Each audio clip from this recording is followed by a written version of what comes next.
मानस की जितनी भी कथाएं हैं उसका एक अर्थ अंतरंग है तो एक बहिरंग है, एक मणि के समान है तो एक माणिक के समान है, गुप्त है तो प्रकट है। इसे समझना पड़ेगा तब बात समझ में आएगी, ऐसे नहीं कथा समझ में आएगी। कथा को समझने के लिए 3 चीज होना चाहिए हमारे जीवन में, तब मानस की कथा समझ में आएगी। वो क्या 3 चीज है? जे श्रद्धा संबल रहित नहीं संतन कर साथ, तिनको मानस अगमयति जिन्हि न प्रिय रघुनाथ। हाँ, जिन्हि न प्रिय रघुनाथ। मानस जी को मानस में उतारने के लिए ये 3 श्रृंखलाएं हैं। पहली सीढ़ी पर आप चढ़िए, फिर दूसरी सीढ़ी पर चढ़िए, तीसरी सीढ़ी पर चढ़िए। ये नहीं कि आप प्रथम बार में ही पहली सीढ़ी पर छलांग मार दें, नहीं। बंदर का छलांग लगाने से नहीं होगा। पहला कहा क्या है? श्रद्धा होनी चाहिए कथा में, परमात्मा में। जब श्रद्धा होगी तब आप कहीं सत्संग में जाएंगे, कथा में आप जाएंगे, पहुंचेंगे, सुनेंगे। बिनु श्रद्धा बिना धर्म नहीं होए। ना तो धर्म हो सकता है, ना तो आप कथा में पहुंच पाएंगे। जिसको प्रेम रहेगा भाई वही न सत्संग में आ पाएगा। आज जहाँ चाह होती है वहाँ राह स्वयं बन जाता है। जल में भी लोग बना लेते हैं, और प्रेम ना हो तो कुछ भी नहीं हो पाता है। तो प्रथम क्या है? श्रद्धा है। दूसरा क्या है? संतों का साथ होना चाहिए जीवन में। इसलिए किसी ने तो कहा है कि संतों की बातों को हम सुने, जीवन में उतारें। यदि कुछ पाना है, कुछ जानना है, कुछ सुनना है। किसी ने कहा है ना कि संतों के संग लाग रे तेरी अच्छी बनेगी। संतों के संग लाग रे तेरी अच्छी बनेगी। संतों के संग लाग रे तेरी अच्छी बनेगी। संतों के संग लाग रे तेरी अच्छी बनेगी। अच्छी बनेगी तेरी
अरे ध्रुव जी की बन गई, प्रहलाद जी की बन गई, ध्रुव जी की बन गई, प्रहलाद जी की बन गई, ध्रुव जी की बन गई, प्रहलाद जी की बन गई।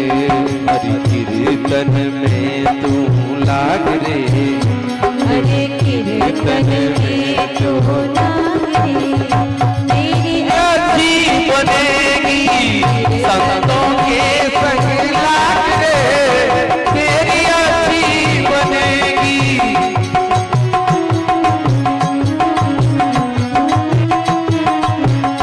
अरे काका से तुझे हंस बनावे, काका से तुहे हंस बनावे, काका से तुझे हंस बनावे, काका से तुहे हंस बनावे।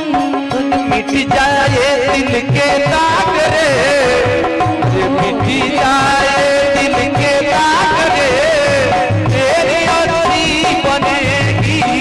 मिट जाए दिल के दाग रे, तेरी अच्छी बनेगी। संतों के संग लाग रे, तेरी अच्छी बनेगी।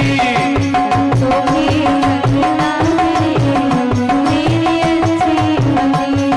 मेरे मोह रात्रि में बहुत दिन सोया, मोह रात्रि रात्रि में बहुत दिन सोया, मोह रात्रि में बहुत दिन सोया, मोह रात्रि में बहुत दिन सोया। जाग सके तो जाग रे, तेरी अच्छी बनेगी।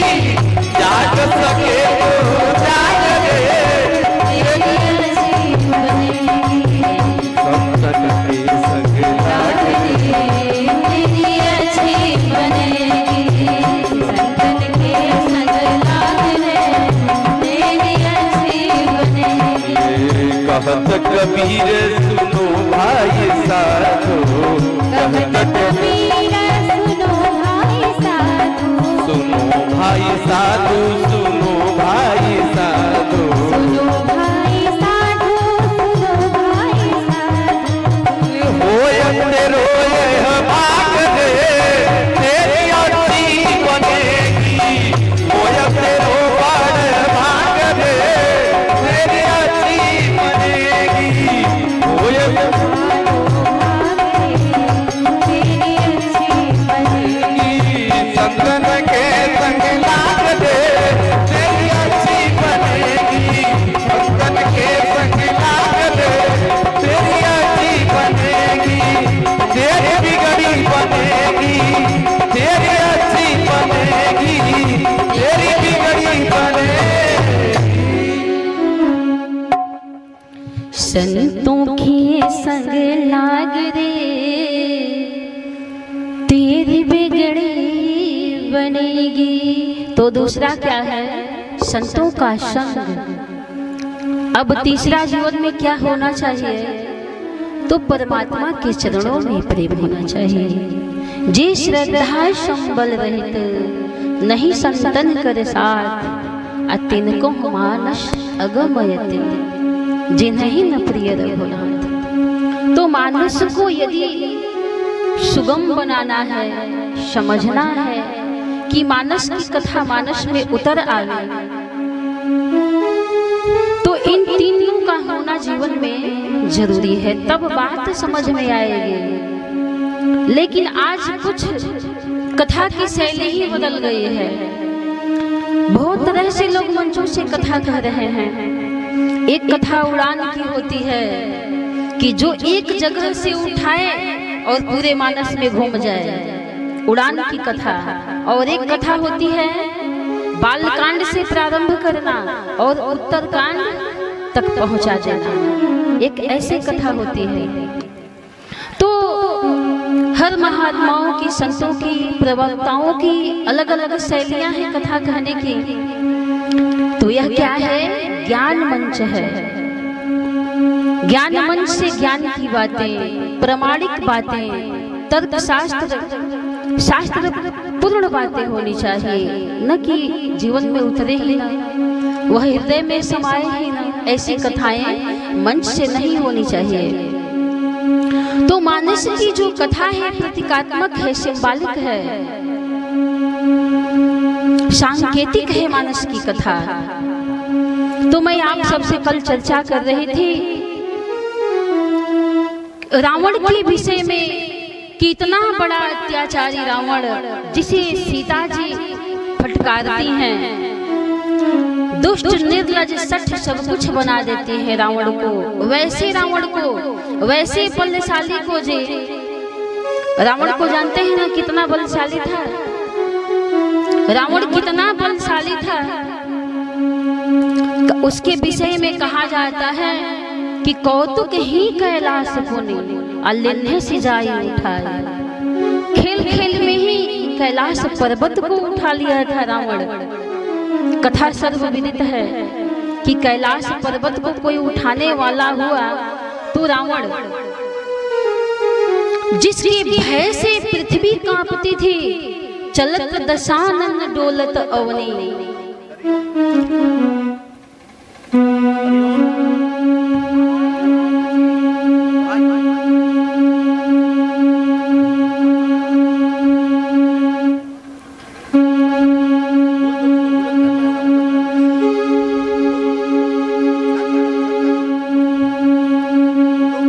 हरि ओम।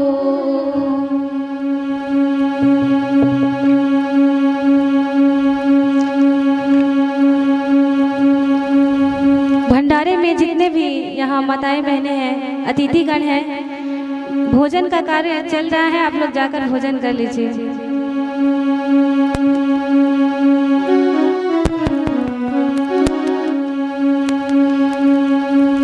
तो जिसे भी जाना है भोजन करने के लिए वो लोग जा सकते हैं। कथा तो चलती रहेगी। तो रावण इतना बलशाली कि जिसके चलने से पृथ्वी कांपती थी, चलत दशानन डोलते अवनी। एक बार की घटना है कि रावण पहुंचा कहाँ? कैलाश पर्वत पर।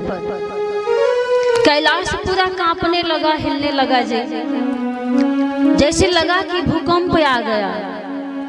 रावण के पहुंचते ही कैलाश पर लगा भूकंप आ गया। तो पार्वती जी पूछने लगी, प्रभु ये इतना हलचल क्यों मच रहा है, ये पर्वत कांप क्यों रहा है? तो भगवान शिव ने कहा, हे पार्वती, जानती हो मेरा शिष्य आ रहा है। पार्वती जी ने कहा, महाराज ये कैसा शिष्य है कि जो शिष्य गुरु जी के घर पहुंचे तो पूरा गुरु जी का घर ही कांपने लगे, डगमगाने लगे। ऐसे भी शिष्य होते हैं क्या कि आए तो पूरा उथल पुथल मच जाए प्रकृति में, कैलाश पर्वत पर? ऐसा था रावण। कौतुक ही कैलाश पुनि लिन्ह सिजाई उठाए।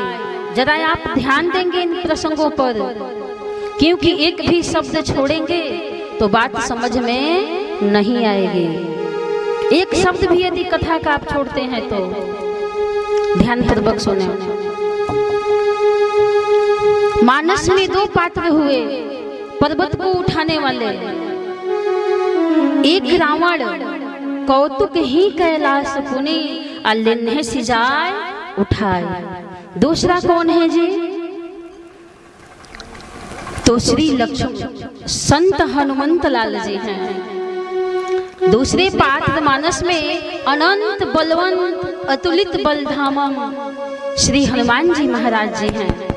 वो कब पर्वत को उठाए थे आप जानते हैं, कथा सर्वविदित है। जब लक्ष्मण जी को वीर घातनी शक्ति लगी हुई थी, मूर्छित थे, उस शक्ति से लगा कि प्राण ही नहीं बचेंगे,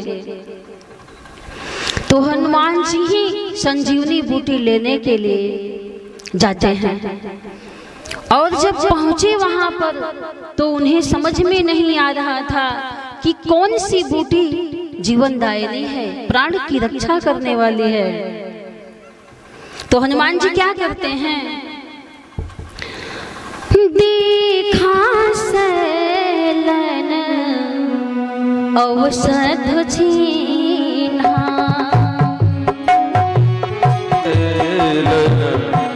औषध छीना, देखा सैलन औषध छीना, देखा सैलन औषध छीना, सहसा कपी पार गिरलेना, सहसा कपी उतरने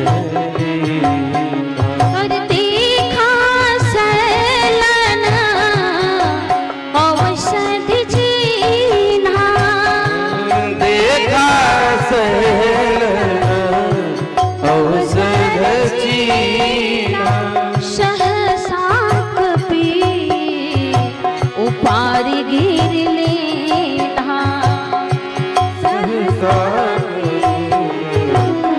उतरने गही गिरनी सीना भर और धावत भयो,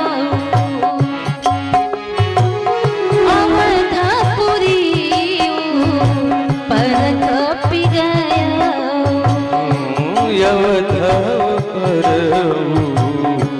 पर कपि गए अवधपुरी पर कपि गयो। वर्णन आता है वहां पर कि जब ही ये पार कर रहे थे अयोध्या को, पर्वत को लेकर के संत हनुमंत लाल जी, तो वहां संत हनुमंत लाल जी नंदी ग्राम में ही निवास कर रहे थे। उनको लगा कि कोई निशाचर जा रहा है। अयोध्या की सुरक्षा के लिए उन्होंने बिना फर का बाण मारा और हनुमंत लाल जी राम राम कह करके गिर पड़ते हैं। फिर वार्तालाप होती है दोनों संतों में। श्री संत भरतलाल जी पश्चाताप करने लगते हैं कि मैंने राम भक्त के ऊपर बाण चला दिया। तो संत हनुमंत लाल जी कहते हैं कि हे प्रभु, आपने बाण चलाकर मेरे पर बहुत उपकार कर दिया, मेरा उद्धार और कल्याण कर दिया, क्योंकि मुझसे बहुत बड़ा अपराध होने जा रहा था। हनुमान जी कहते हैं कि मुझसे बहुत बड़ा अपराध होने जा रहा था। क्या अपराध?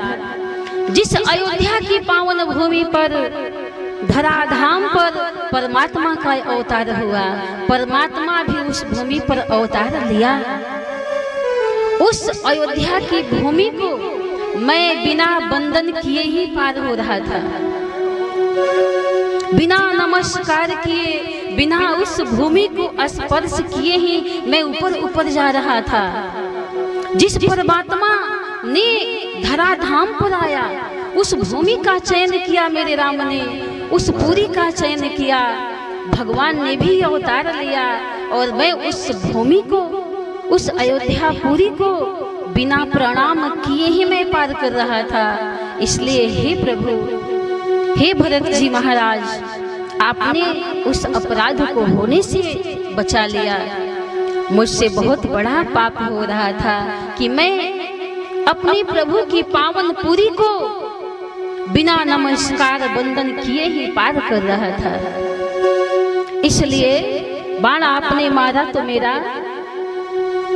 कल्याण हो गया, उद्धार हो गया, अपराध होने से आपने बचा लिया जीवन में। तो कहने का अभिप्राय यह है कि दो पर्वत को दो महानुभावों ने उठाया मानस में। आप कहेंगे कि ये कथा मिथ्या महसूस हो रही है, क्या पर्वत को भी कोई उठा सकता है क्या जी? हनुमान जी पर्वत को उठा लिए, देखा शैल ने औषध चिन्हा, सहसा कपि उपार गिरलिन्हा। आज का तार्किक, जरा आप ध्यान देंगे, आज का तार्किक, आज का वैज्ञानिक युग, नवयुवक क्या कहते हैं कि यह कथा मीठी है। क्या है? झूठी है, मिथ्या लग रही है ये कथा, ऐसा हो ही नहीं सकता है। इस युग में ऐसी कौन सी मशीन बनी है, कौन सा किरान बना है जो जड़ समेत पर्वत को उखाड़ ले। हरि जल्दी जल्दी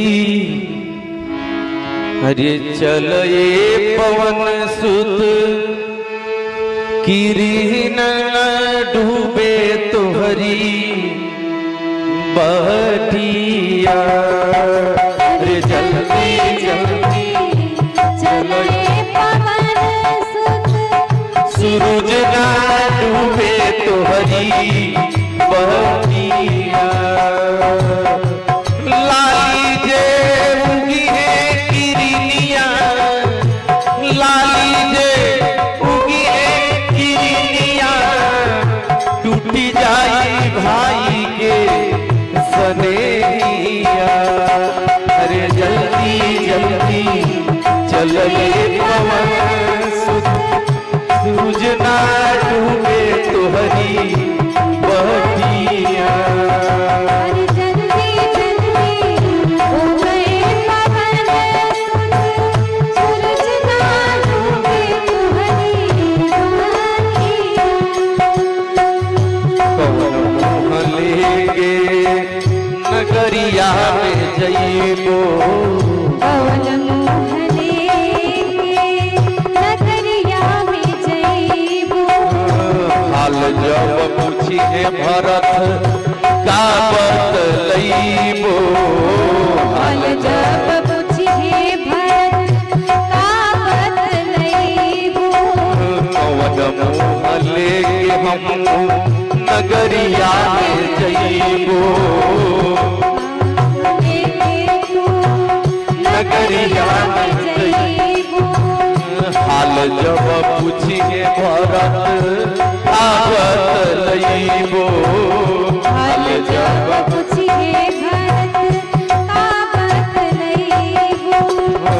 ना जाने कहवा से आई विपतिया, ना जाने कहवा से आइल विपतिया। जुग से खत्म नाही होई हो रतिया, जुग से से खत्म नाही होई हो रतिया। अरे कहाँ छुपवला लक्ष्मण के, ए भैया ओ,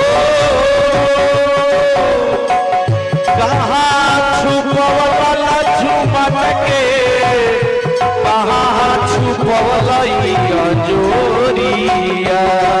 अरे जल्दी जल्दी चल ये पवन सुत, सूरज ना डूबे तहो रतिया।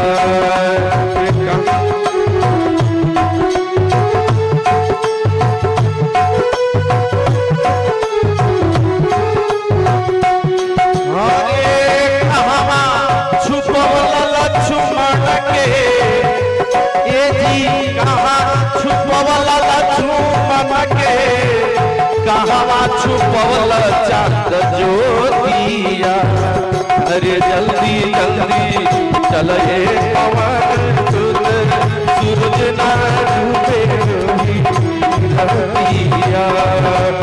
जल्दी जल्दी चल ये पवन सुत, सूरज ना डूबे रतिया।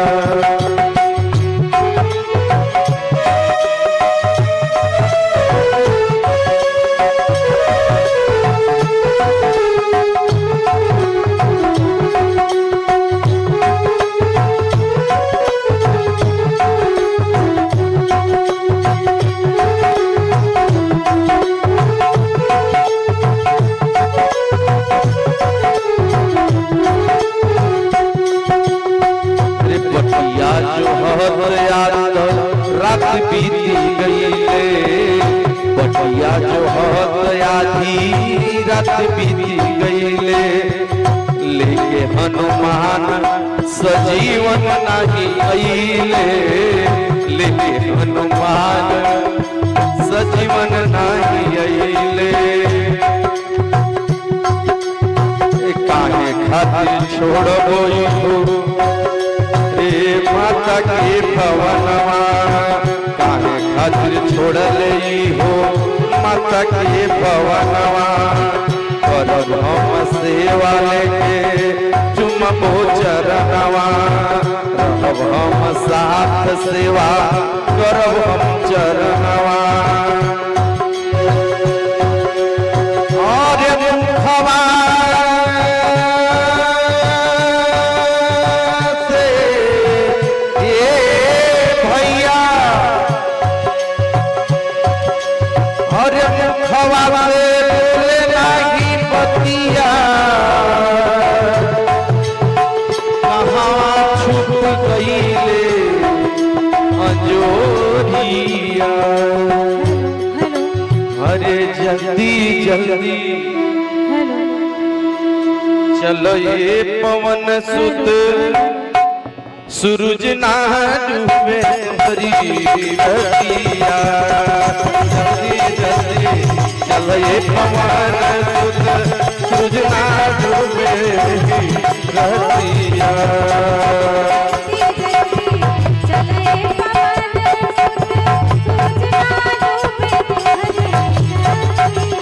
संकट में पहरल बाटे भाई के परानवा संकट में पहरल बाटे भाई के हिले नाही अधर नाही सुखल नया नवा हिले नाही अधर नाही फूलत नया नवा अरे अवध के लोग बोली के जहरवा अवध के लोग बोले जहर बचनवा नारी खातिर भाई के मन में पठवले नारी खातिर भाई के कमल में परानवा हरे कैले भैया अरे नारी खातिर भाई के गवावले नारी खातिर भाई के गवावले पहले कहीं से फूल घटिया अरे जल्दी जल्दी सूरज ना डूबे रहतिया जल्दी जल्दी चले पवन सुत सूरज ना डूबे सूरज ना डूबे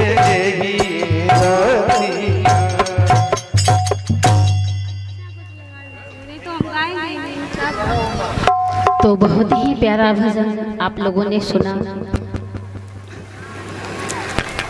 तो मैं आप सबके बीच में चर्चा कर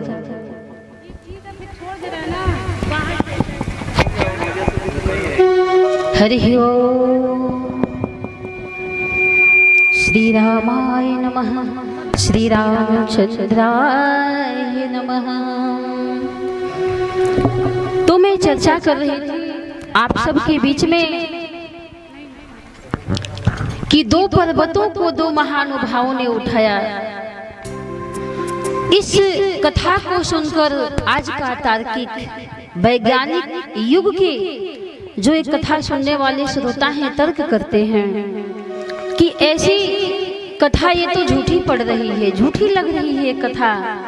कोई क्या पर्वत को उठा सकता है? ऐसी कोई मशीन नहीं है, ऐसा कोई किरान नहीं बना है इस युग में कि जो पर्वत को जड़ समेत उखाड़ ले। जरा ध्यान देंगे आप, इधर उधर ध्यान मत आप रखिए अपना। हरिओम नहीं तो आप फिर कहेंगे कि क्या बोल गए।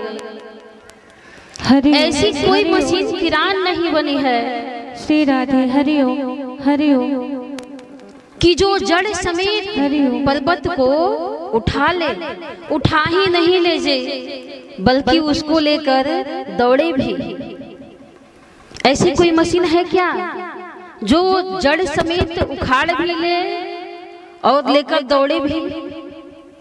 तो ये हनुमान जी कौन से किरान है, ये कौन से मशीन है जो पर्वत को भी उखाड़ लिए और लेकर के दौड़ भी रहे हैं? आइए प्रतीक के रूप में हम देखें, क्योंकि मैं बार बार कह रही हूँ कि जो मानस की कथा है प्रतीकात्मक है। बहुत ध्यान से सुनने पड़ेंगे आपको, तब बात समझ में आएगी। तो ये पर्वत क्या है और ये संत हनुमंत लाल जी कौन है? ये कौन है? तो भगवान के सेवक हैं। और पर्वत क्या है? स्थूल पर्वत को ही आप मत देखते रह जाइएगा कि हनुमान जी पर्वत को उखाड़ लिए थे। पर्वत किस चीज का प्रतीक है?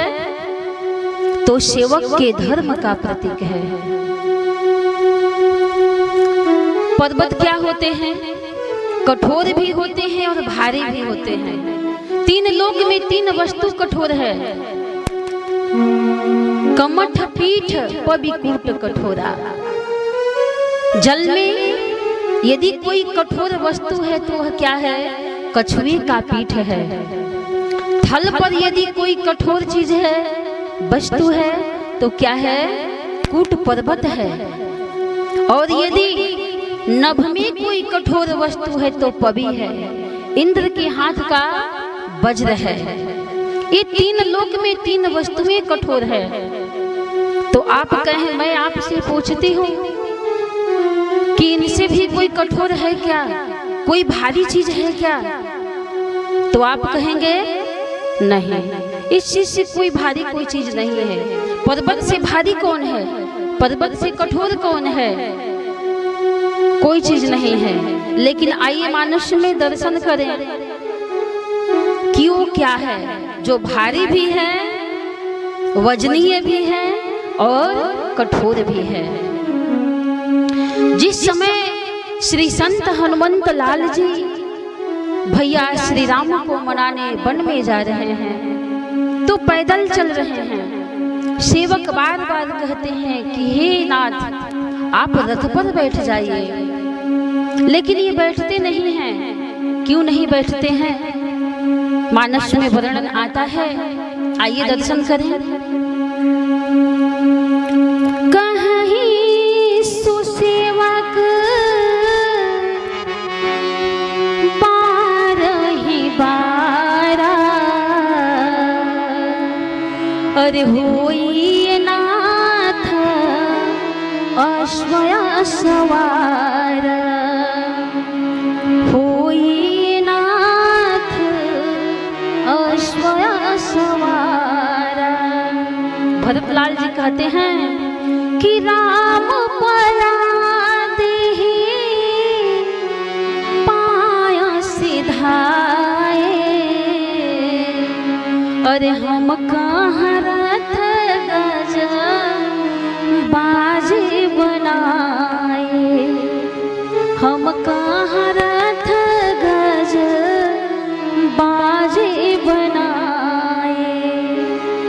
मेरे राम तो पैदल ही गए, नंगे पांव चले, कांटों में पत्थरों पर कंटकीली मार्गों में मेरे भैया बिना पद के, बिना पद पादुका के चले, बिना कोई जूते चप्पल पहन का गए। तो सेवक का धर्म तो स्वामी से और कठोर है। कैसा है सेवक का धर्म? भारी, तो भारी भी और कठोर भी।